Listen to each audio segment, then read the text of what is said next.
Attention মুখ্যমন্ত্ৰী মহোদয়, attention শিক্ষামন্ত্ৰী ডাঙৰীয়া, এটেনশন বিভাগীয় কৰ্তৃপক্ষ। যোৰহাট আইন মহাবিদ্যালয়ৰ নিৰ্মাণৰ নামত ভেকু ভাওনা। কোটি কোটি টকাৰ খৰচ কৰি ঠিকাদাৰ মৌচম বৰাই কাক কৰিছে মেনেজ।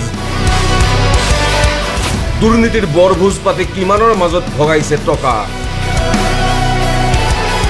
নীৰৱ নিৰ্বিকাৰ চৰকাৰ প্ৰশাসন, বিপৰীতে মৌচম বৰা এণ্ড কোম্পানীৰ কমিছন ৰাজ।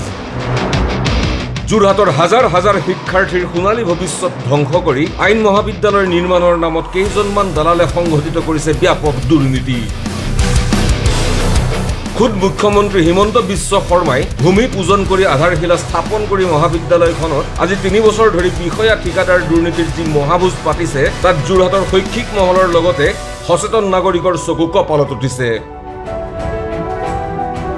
নিৰ্মাণ কাৰ্য চলি থকাৰ সময়তে মহাবিদ্যালয়খনৰ দেৱালত চিৰাল ফাট মেলিছে।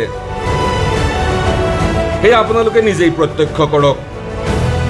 মহাবিদ্যালয়খনৰ সংঘটিত ভয়ংকৰ দুৰ্নীতিৰ কথা কেইদিনমান পূৰ্বে প্ৰতিবিম্ব লাইভত সবিস্তাৰে প্ৰকাশ পাইছে।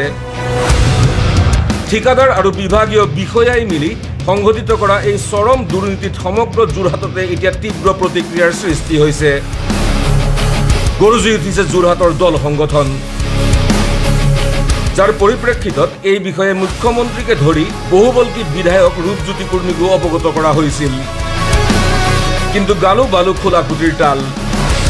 সকলো প্ৰচেষ্টাৰ পিছতো নিৰ্মাণৰ দায়িত্বত থকা ঠিকাদাৰ মৌচম বৰাৰ লগতে বিষয়া আৰু এই দুৰ্নীতিত জড়িত থকা বুলি সৰ্বত্ৰে অভিযোগ উঠাৰ পাছতো নীৰৱ নিতাল চৰকাৰ তথা বিভাগীয় কৰ্তৃপক্ষ।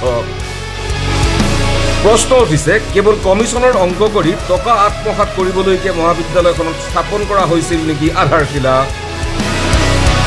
মৌচম বৰাকে ধৰি বিভাগীয় বিষয়াৰ বিৰুদ্ধে কিয় এতিয়াও ব্যৱস্থা গ্ৰহণ কৰা নাই যোৰহাট আৰক্ষী প্ৰশাসনে? বৰ্তমান পৰ্যন্ত অসম চৰকাৰেও ঘোষণা কৰা নাই তদন্ত।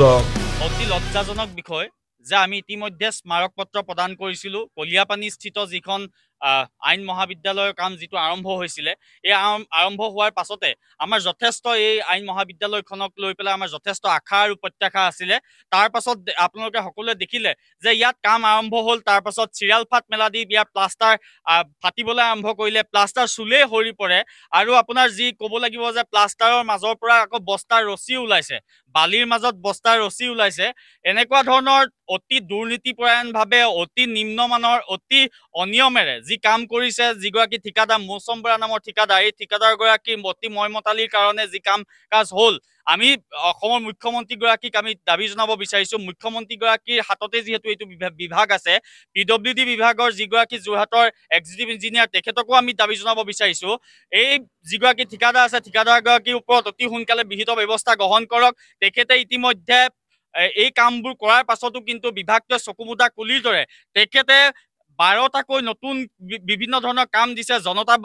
জগন্নাথ ভৱন নামৰ 3টাকৈ কাম দিছে, 12টাকৈ কাম দিছে। আমি মুখ্যমন্ত্ৰীগৰাকীক দাবী জনাইছোঁ অতি সোনকালে এইগৰাকী যিগৰাকী দুৰ্নীতিপৰায়ণ ঠিকাদাৰৰ ওপৰত ব্যৱস্থা গ্ৰহণ কৰিব লাগে আৰু তেখেতক আমি সকীয়াই দিব বিচাৰিছোঁ। এনেধৰণৰ কাম কাজেৰে যদি ইয়াৰ পৰা ওলাই যাব বিচাৰিম বুলি ভাবিছে, ইয়াৰ পৰা বিল লৈ ওলাই যাব পাৰিম বুলি যদি ভাবিছে, আমি তেখেতক সকীয়াই দিব বিচাৰিছোঁ। কোনো কাৰণত ইয়াৰ পৰা ওলাই যাবলৈ দিয়া নহ'ব।